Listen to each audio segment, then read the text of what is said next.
மக்களே, வாழ்க்கையிலே முதல் முறையாக ஃப்ளைட்டில் போகிறோம்.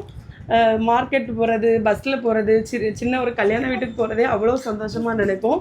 இந்த ஃப்ளைட்டில் போகிறதே உங்ககிட்ட வந்து ஒரு சந்தோஷமான, ஏன்னா எல்லாருக்குமே முதல் அனுபவம்னு சொல்லும்போது ஒரு சந்தோஷமான எக்ஸைட்மெண்ட்டாக தானே இருக்கும். எப்படி இருக்குமோ, வானத்தில் பறக்க போகிறோம் அப்படின்லாம் ஒரு கனவுகள் அப்படின்லாம் இருந்துச்சு.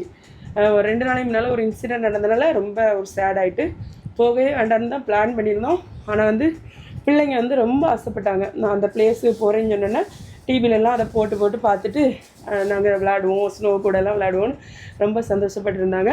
அதுக்கப்புறமா எனக்கு கொஞ்சம் பரவாயில்ல, இந்த வாயில் இருக்குது, முட்டு கால்லெல்லாம் இப்போ கொஞ்சம் அந்த பெயின்லாம் இருக்குது. அதெல்லாம் நம்ம குழந்தைக்கு தான் ஃபஸ்ட்டு பார்த்துக்கணுன்னு சொல்லிவிட்டு அவனுக்கு வந்து ஸ்கேனெல்லாம் எடுத்து பார்த்தோம். அவனுக்கு வந்து எந்த பிரச்சனையும் இல்லை. ஆனால் அந்த நீர் இதெல்லாம் வந்து இன்னும் 2-3 நாளில் சரியாயிடும். ஃபேஸே ஒரு மாதிரி ஆகிட்டு, அதுவும் நம்மளே இப்படி ஆக்கிட்டோன்னு சொன்னோன்னா ரொம்ப வேதனையாக இருக்குது. ஹஸ்பண்ட் வேறு அப்பப்போ பார்த்து என் பிள்ளைக்கு மூஞ்சி இப்படி ஆக்கிட்டியான்னு கேட்காங்க.